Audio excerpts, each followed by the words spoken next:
Ladies and gentlemen, please remain standing for our national anthem, Negaraku.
Thank you, and please be seated.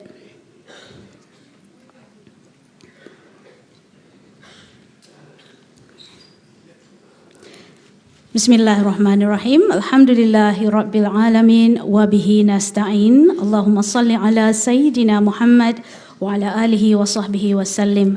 Assalamualaikum warahmatullahi wabarakatuh. Ya amat berhormat Tun Dr. Mahathir bin Mohamad, Prime Minister of Malaysia. Yang amat berbahagia Tun Ahmad Sarji bin Abdul Hamid, Chairman of the Institute of Islamic Understanding Malaysia, IKIM.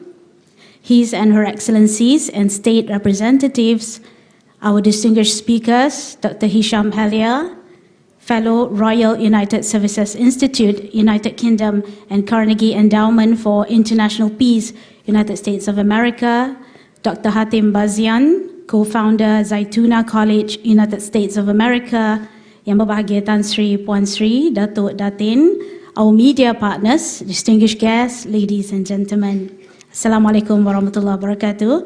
Good morning and welcome to the Institute of Islamic Understanding Malaysia, IKIM, for the opening ceremony of the colloquium on demystifying Islamophobia towards a deeper understanding of Islam.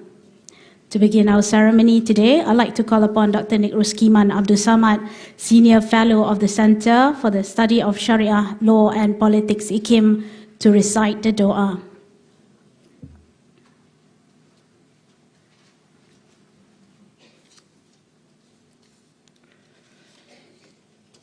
Bismillahirrahmanirrahim.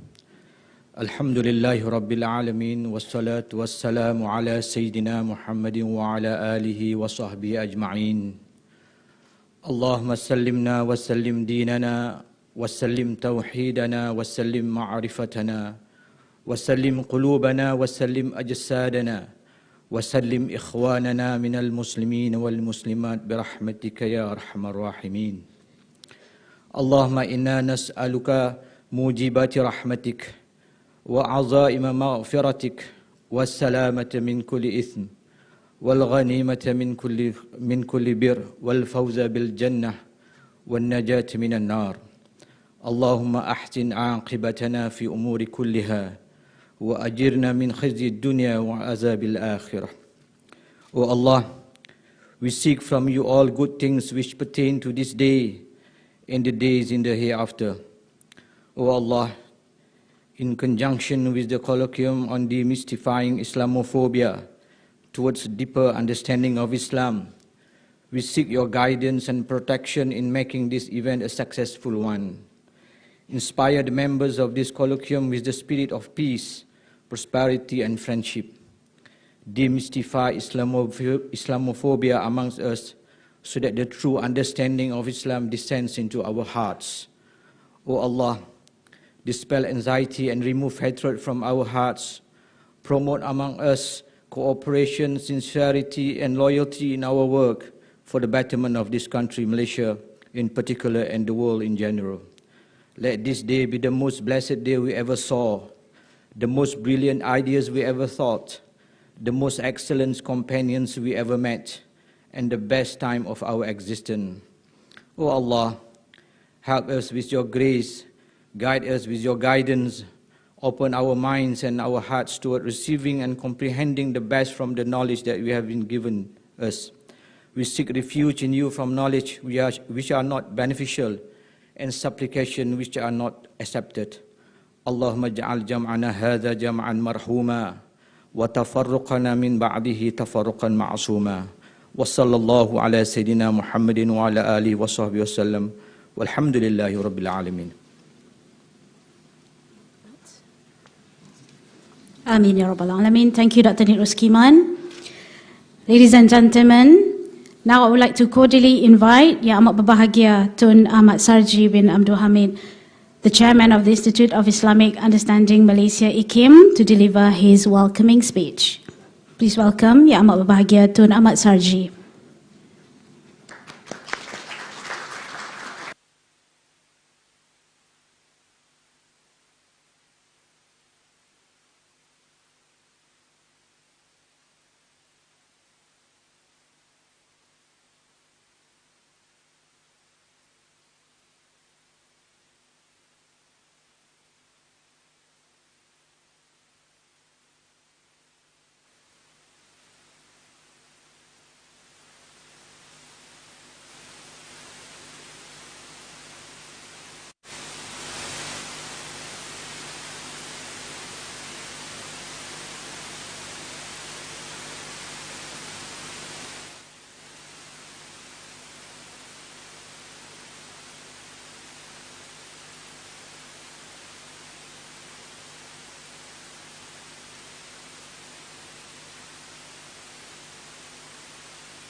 Affecting Malaysia and the Islamic world.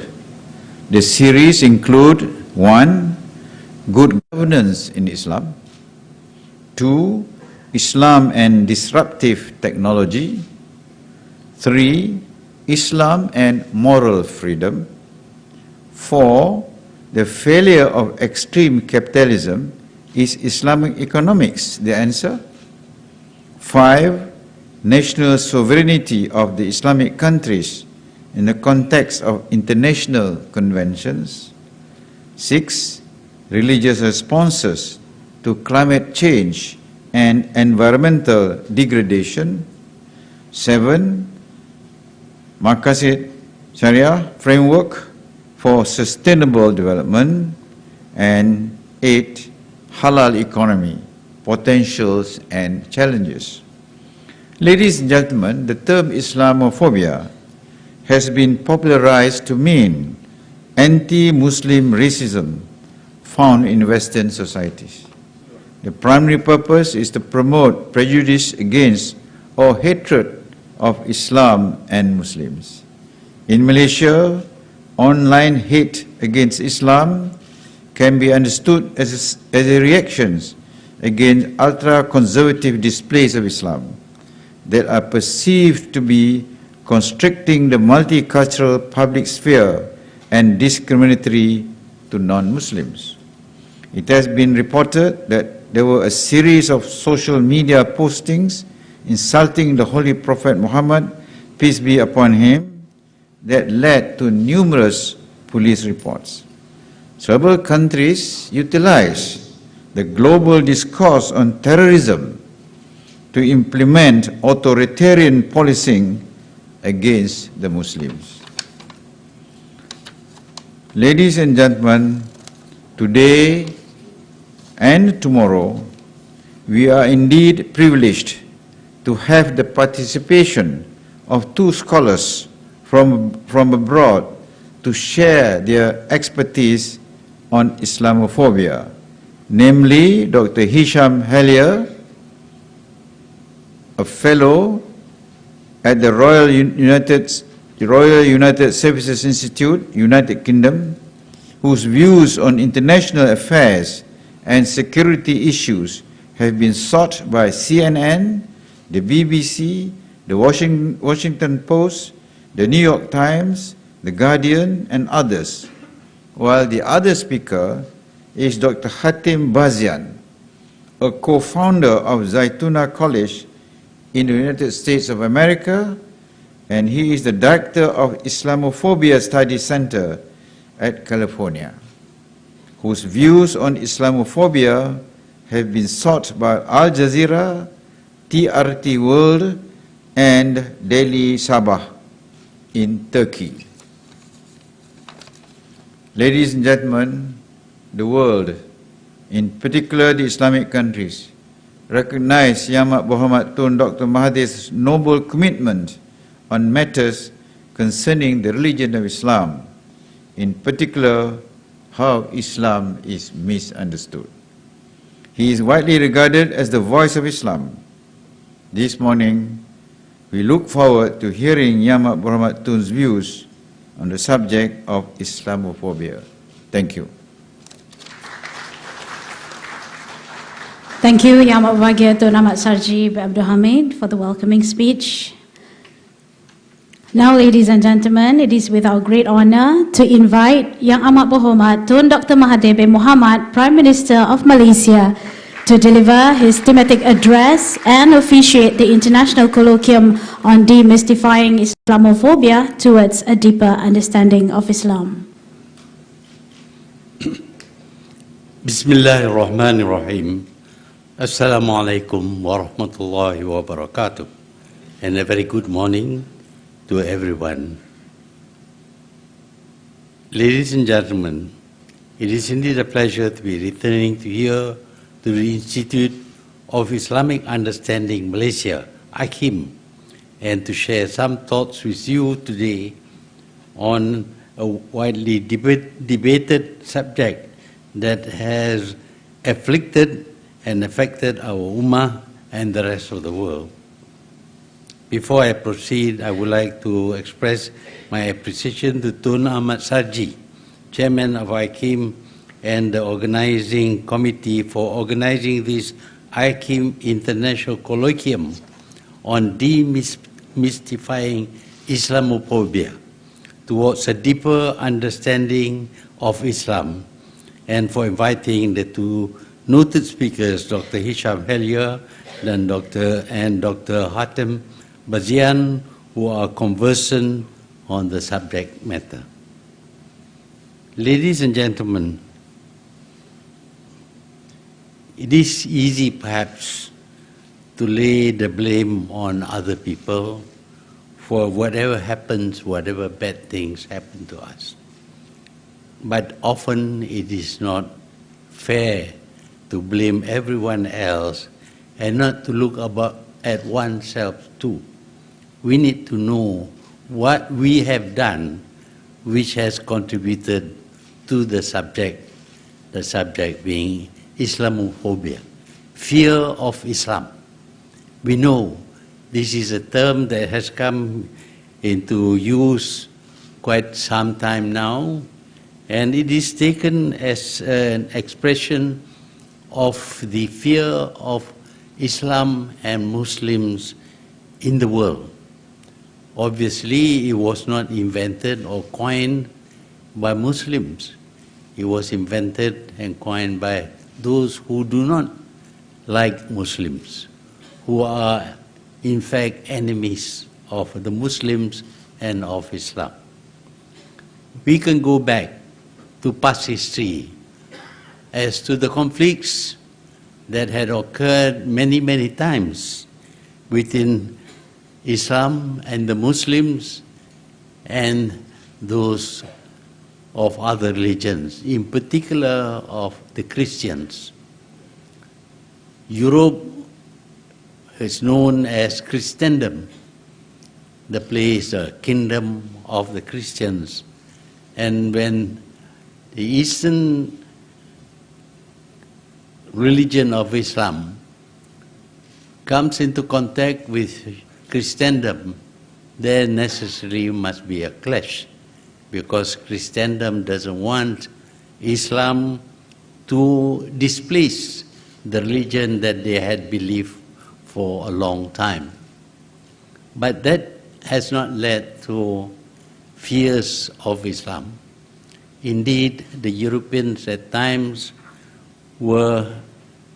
admired Islam to the point where they decided to study why the Muslims were able to build a great civilization, a civilization that is higher and better than any other civilization before that. So the Europeans initially did admire the Muslims to the point of wanting to learn about Islam, about Islamic civilization, and to adopt some of the ways of the Muslim. But in between, there were also conflicts, as shown by the Crusades, when the European Christians decided that they should wrest the Holy Land of Palestine and place it under Christian rule again. But very little was said about the Jews at that time. But even at the time of the Prophet in Medina, there was already antagonism between Muslims and the Jews.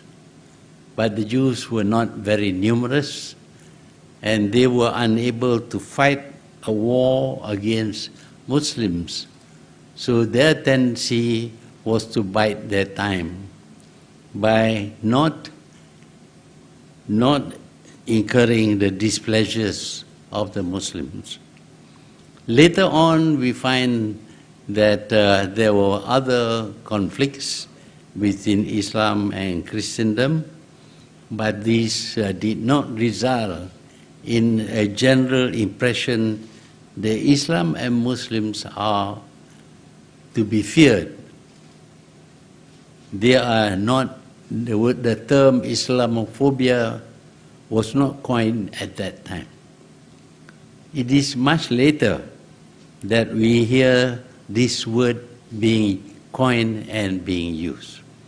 And this has direct connection with the injustice perpetrated on the Muslims, particularly in Palestine. As we know, Palestine was made a mandatory territory ruled by the British. The British were supposed to protect this territory.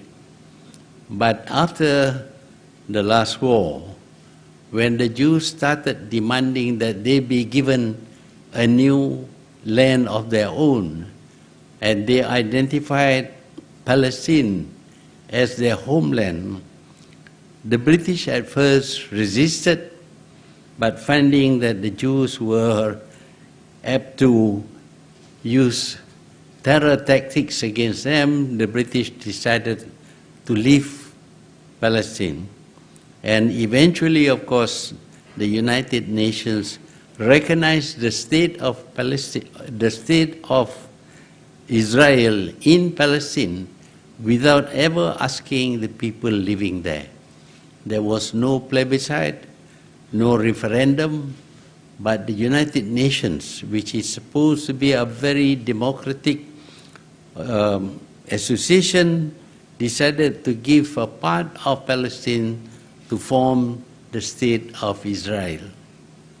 Naturally, the people of Palestine, most of whom were Muslims, Arabs, were not happy with the recognition of Israel, especially after the Israelis actually carried out a war of terror against the Muslims there, massacre the massacre of Deir Yassin, for example, and they were finally expelled from their own country without compensation or anything being given for this expulsion.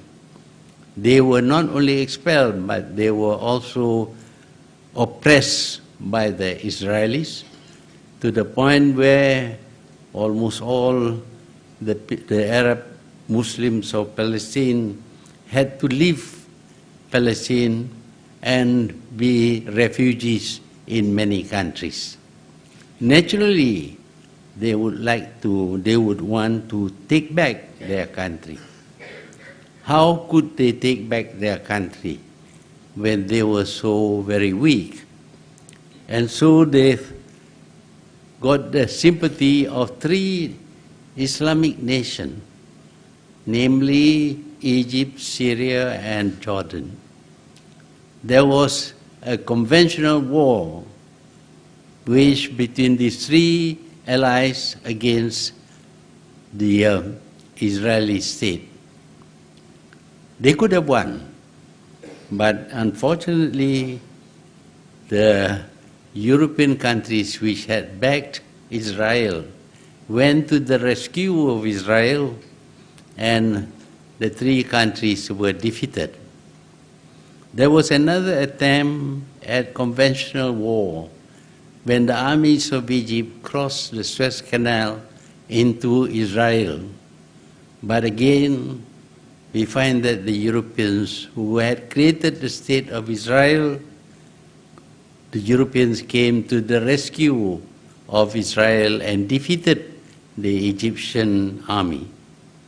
It became clear that frontal attack using conventional methods would not achieve the target of getting back Palestine for the Palestinians. For some time, there were attempts at diplomacy, etc., but these yielded no result. Eventually, of course, a new party was formed by Yasser Arafat. But even then, there was no success. The whole world watched as the Israelis oppressed the Muslims around Palestine, around Israel. They took land and they did everything that was forbidden under international law. They eventually started setting up settlements on land belonging to the Palestinians. And the world said nothing, did nothing to stop the Israelis, because this is a kind of conquest without war. There has been no occasion in the history of the world when one country sets up settlements in another country and did not allow the country, the host country, to even enter the settlements set up by them. But this was done only by Israel. But the world stood by and did nothing. There were many other things done by Israel which were against the rule of law, against international law, against normal practice. But the world backs Israel. In particular, America backs Israel even when Israel commits international crimes. This affected the thinking of many of the Palestinians and other Muslims as to the futility of conventional attempts to regain their land. Over time, they became very angry and very frustrated. And eventually, there was this idea that they should act on their own without any organization. Individuals decided to act on their own. They couldn't fight a war against Israel. They had no tanks, they had no airplanes, they had no battleships or whatever. They had only themselves.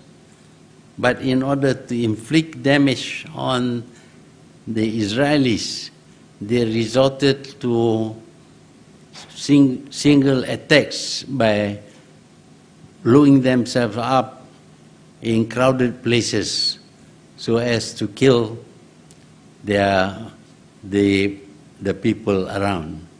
Unfortunately, they were not very selective. They merely blow themselves up and kill a lot of people, most of whom were not even Israelis, certainly not soldiers, but civilians who were the victims of their act. And this act became something that terrorizes the people in many parts of the world, because not only did they do these things in their own country or in Palestine or in the countries surrounding Palestine, but they went so far as to blow themselves up in Europe. And in Europe, many people were killed because of the acts of this single individual who seemed to be acting without any coordination with other forces. They seemed to be acting on their own. In one case, a man steals a truck and drove the truck into a crowd of people, killing 80 holiday makers. These were not soldiers. These were ordinary people. But this single act terrifies people, because with regard to this kind of action, there can be no prediction as to where it will happen. And it did happen in other places where people attack civilians who are not connected at all with the oppression of the Palestinians. And so it is that these acts were equated with terrorism, acts of terror. And acts of terror naturally creates fear in people. And the Western press, largely owned by Jews, played on these acts of terror and named it and said that it has created fear of Islam.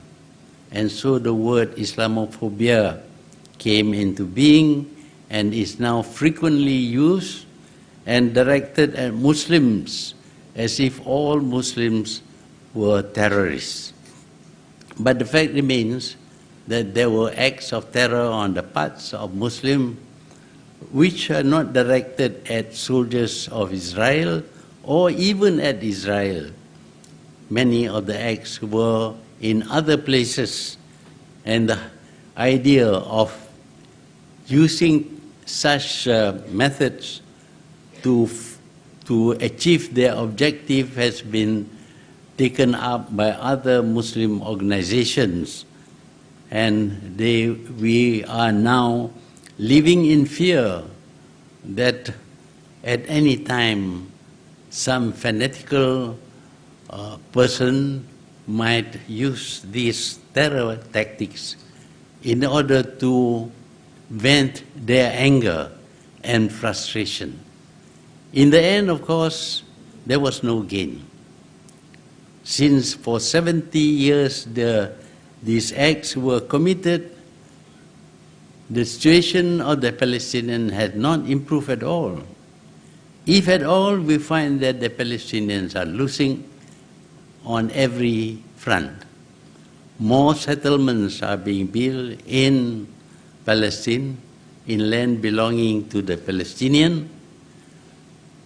Roads are built in Palestine which were closed to the Palestinians themselves. Walls were built in Palestinian territory, and the Palestinians could do nothing to break this barrier. Many acts of the Israelis, ostensibly in order to protect themselves, actually caused a lot of problems and sufferings by the Palestinians. And so more Palestinians, more Muslims became very frustrated and angry because it seems that the Israelis can do anything they like and get away with it. But they themselves cannot do anything without being condemned by the whole world. So the sense of frustration and anger has grown and has become widespread. We can expect more acts of terror than a lessening of the acts of terror. The important thing is that we have to recognize the reasons for these acts of terror. These acts were due to the frustration and anger felt by many Muslims, of course including many Palestinians, over their inability to get back their land. They were acting not in order to regain Palestine, but to vent their anger and their frustration over being oppressed by the Israelis.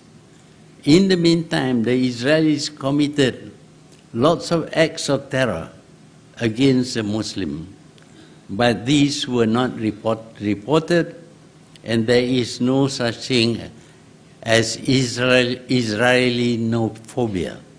There should be, but there is not, because the press is controlled by them. What needs to be done is to recognize the reasons for this act of terror. But the Europeans and Americans who back Israel refuses to discuss the reasons for these acts of terror. Obviously, the reason is the frustration that these people feel over their inability to regain their homeland. They had been forced out of their homeland without compensation. Their property has been seized and is taken by Israelis without any compensation being paid to the owners.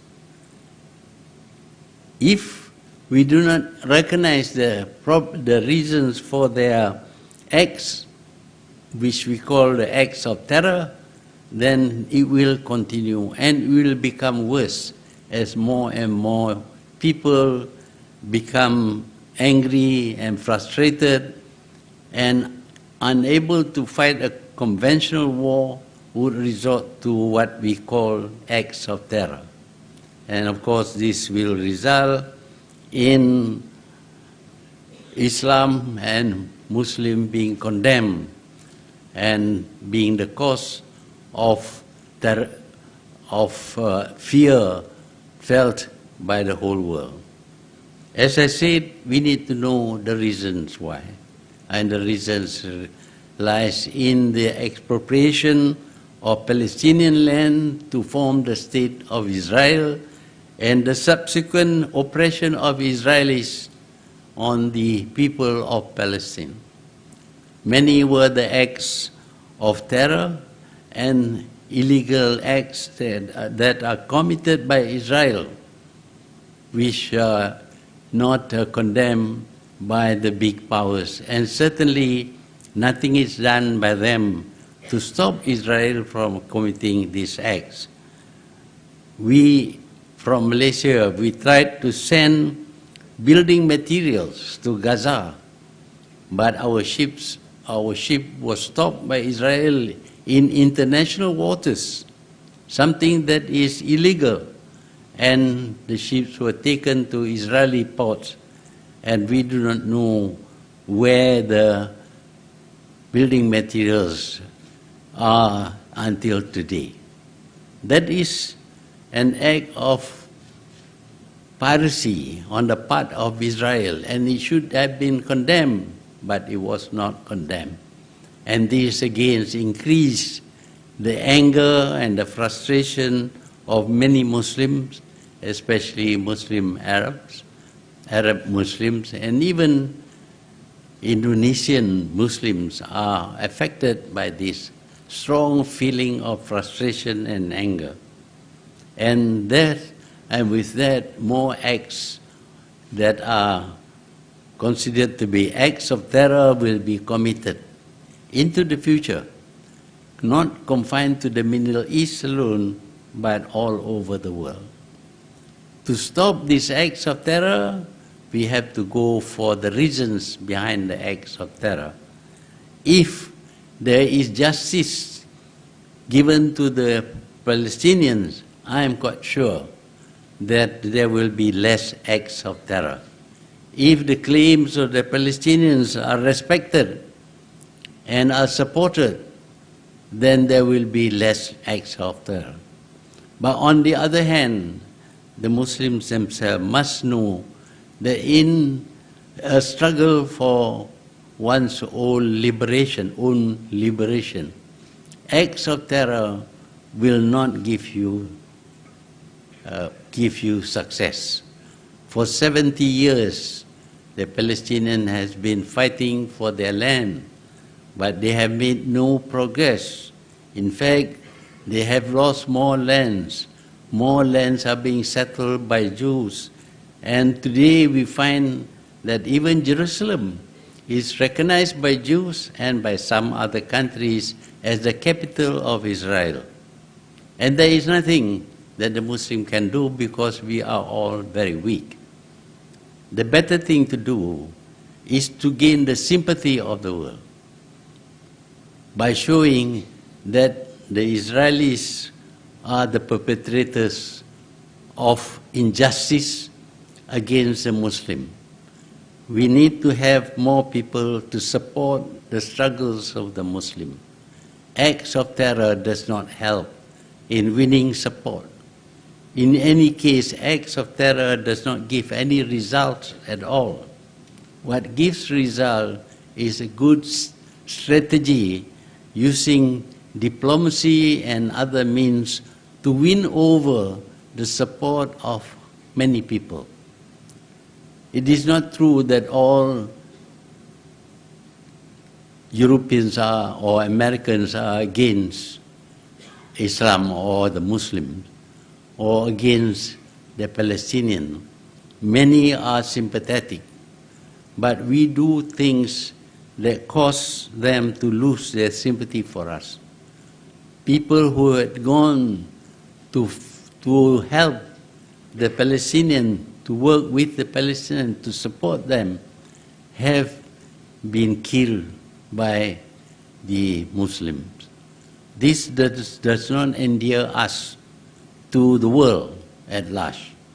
We need to get the sympathy and the support of the world if we are going to stop the oppression of Muslims by the Israelis. But if we commit acts of terror, we are pushing them towards supporting Israel, because then Israel can claim that we are unable to behave normally and to be caring about the lives of innocent people. This is what is happening today. While we can blame the Israelis, we should also try to find out why the term Islamophobia was coined and applied to us. We have done things which create fear in many people.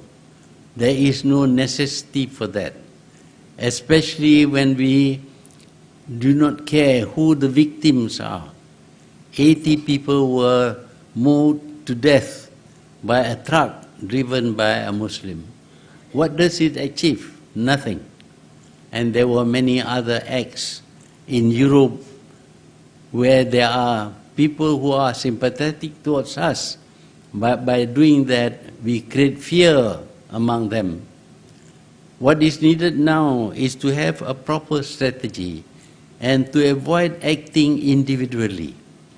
No one should act on his own in order to regain Palestine, simply because you will not succeed. You will only create anger and fear in the non-Muslim world.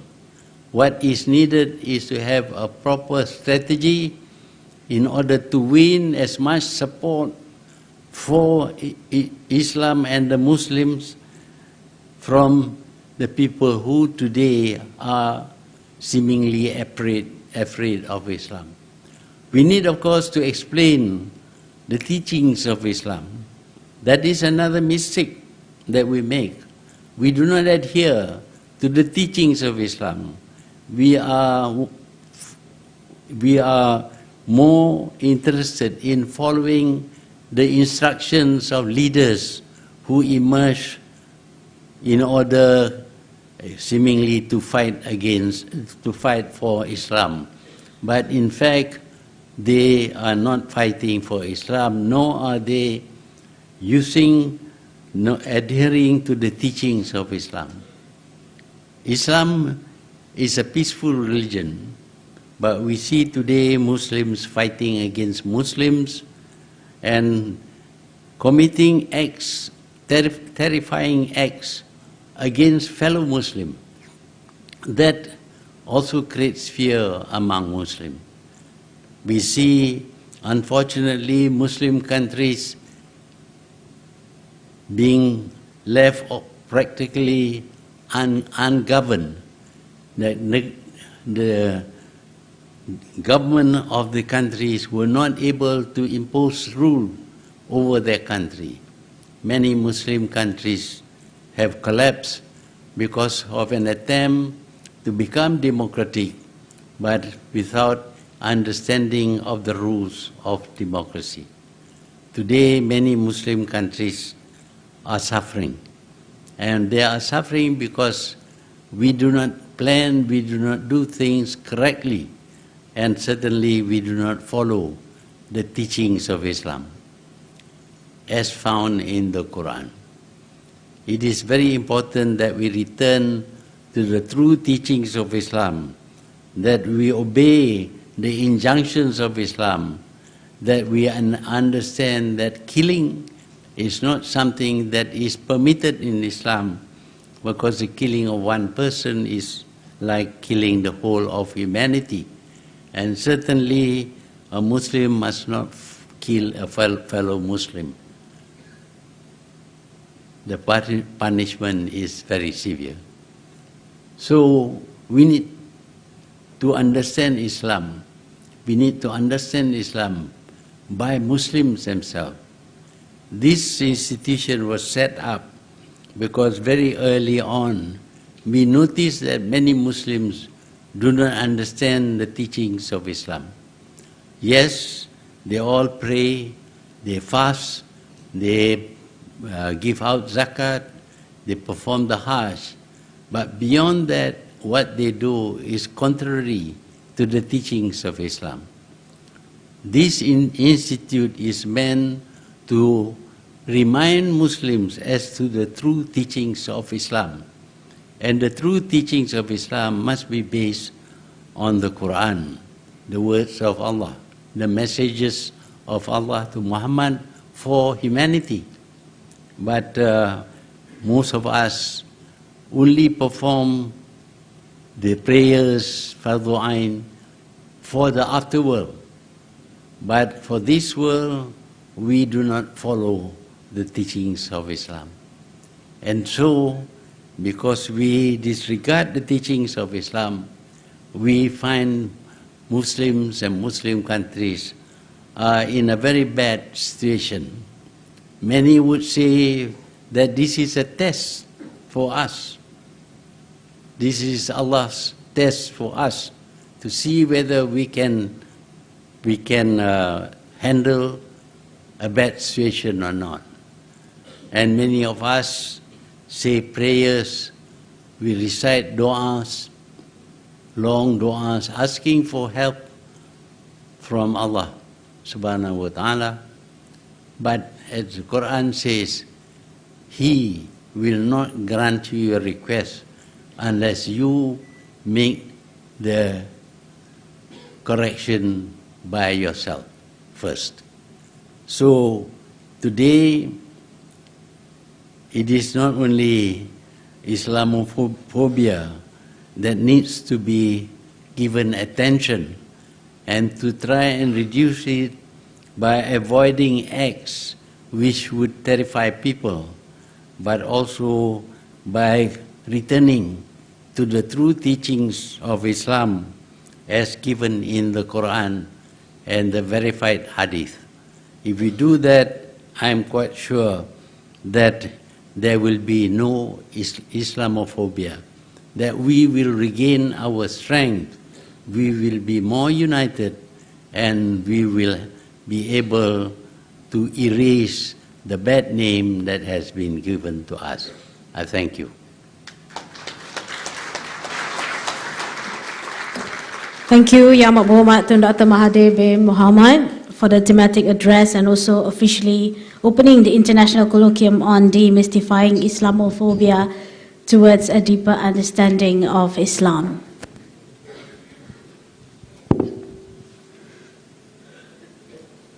Alhamdulillah. Ladies and gentlemen,